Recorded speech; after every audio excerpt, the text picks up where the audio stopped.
this is what I have to say about the debates last night, Paul. I'll say at the very least, what we learned is that America is in good shape. Dude, I got to tell you something. I just tweeted out the government owes me 90 minutes back. Yannis, if I watched a car run over a puppy, it would be the same feeling. I was disgusted. I was embarrassed. I was cringing. I was counting the minutes for that absolute shitstorm to be over. The interrupting each other, the moderator, Chris Wiles. I mean, he had nothing. He couldn't control it. He was like trying to stay in the middle of two kids arguing in high school. Trump was a disaster, just interviewing, yelling, talking about things that didn't matter. Biden looked a little slow. I mean, the whole thing was just, these are our choices. We are fucked, dude. We could curse on this thing, no? Oh, of course. Yeah. I mean, yeah, I didn't know. It was like watching an episode of The Real Housewives of New Jersey. I mean, it was fucking wild. I think probably the most coherent part was about Joe Biden's son, Hunter, doing a little blizzy. I mean, the kid liked to do a little white lady. The kid liked to go skiing.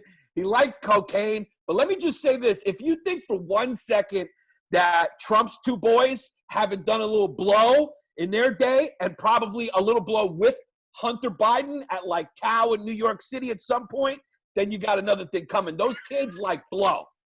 There's no way they all don't do blow or have done blow. I mean, that's like the least of I was more concerned with how really nothing got talked about. Did you get anything from that? Did you get anything from that, like, as far as policies? Did you get anything as far as, like, getting educated on what's coming in the future? Or did you did this, it would be a disaster if you were there, you're the worst president ever, you're racist? I mean, it was actually really, it was almost sad. I'll be honest with you. It was actually, as an American citizen watching that, if this is our top office choices, it's fucking sad. Donald Trump is the greatest heel president of all time. It's almost as if Ric Flair was president. He might as well just go, woo, after everything he says. He makes it that way. His whole game plan was to make it a shit show, to interrupt, to go personal. And it's like, it's really sad that the Democrats have had like 3.5 years to figure it out. Like, all you got to do is just ignore it and talk policy. But they get sucked into the back and forth. And then when you look at all the play-by-play the next day, it's all about Trump. Whether it's Make America Great Again, people saying how he won and how they loved him, or it's about how he interrupted and how, Biden told him he was the worst president of all time. He called him a clown.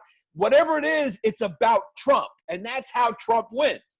If you would have just stuck to saying, this is what I'm going to do, this is what I've done, this is what we did during the Obama-Biden 8-year run, and just kept it simple. Every time he interrupted, he just waited, nodded his head, stuck to policy, and tried to win over the undecided voters, because they were both just fucking playing to the people whose minds are already made up. The people who are undecided saw nothing that's going to change your opinion. Yeah, I don't think anything is going to really be swayed, but I will tell you this.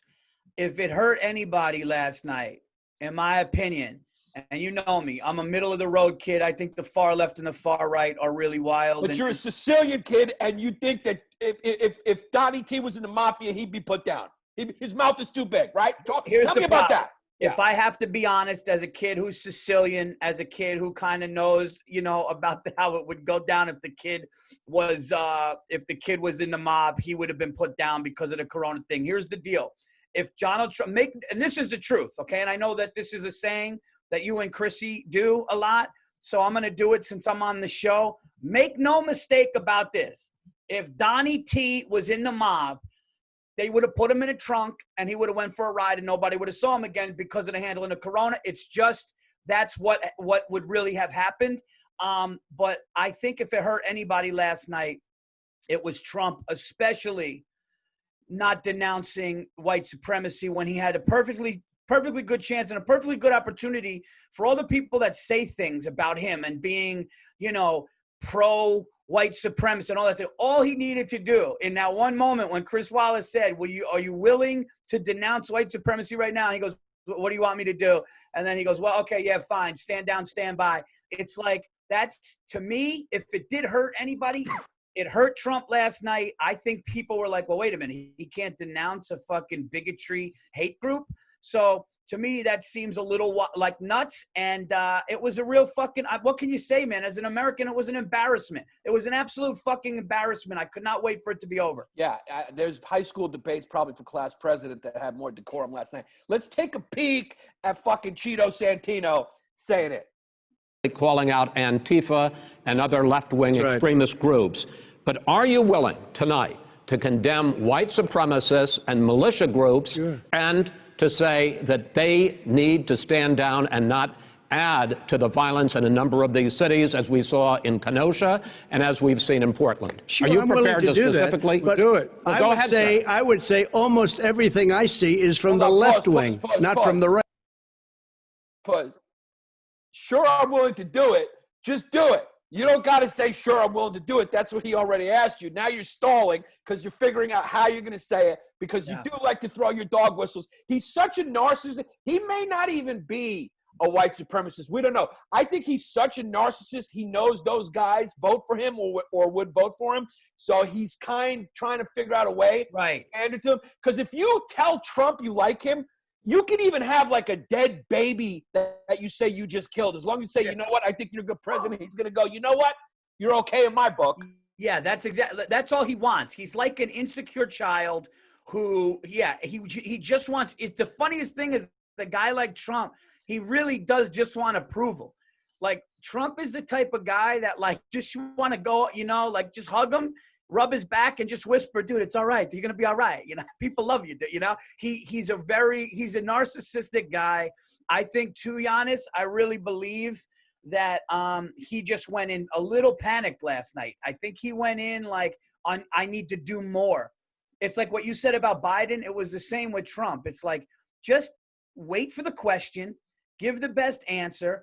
I was talking to somebody today that goes, why didn't Trump just denounce white supremacy and talk about the economy was doing great? It's going to do great again. He should have talked about how jobs were going good. He should have talked about how jobs, with minorities and how we're going better. He should have talked about that. And instead it was like, you did this, your son did this. It was just a fucking name game. Dude, my wife and I, that borderline, that debate, made me not get lucky last night with my wife, because my wife and I were sitting in bed together and I'm going, it's been a while since we sat together. This could be good. Maybe we bond over this thing.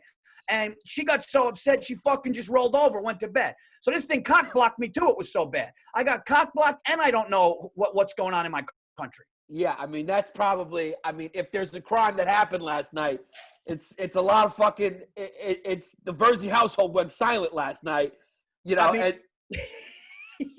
the Virzi household. I thought it might be good. Kids went down at 9. Stacy and I, we hop into bed. We're putting this thing on. We're maybe gonna, and then it was just like we just literally watched. What do they call it? A dumpster fire? Yeah. We just watched a full-fledged shitstorm at the highest levels of our government, and we just went to bed confused, sad, and scared. At least it unified. I think it unified the country in everyone admitting the fact that it was an absolute shit show. I think no matter which candidate you're going to vote for, everyone can agree that was a fucking shit show.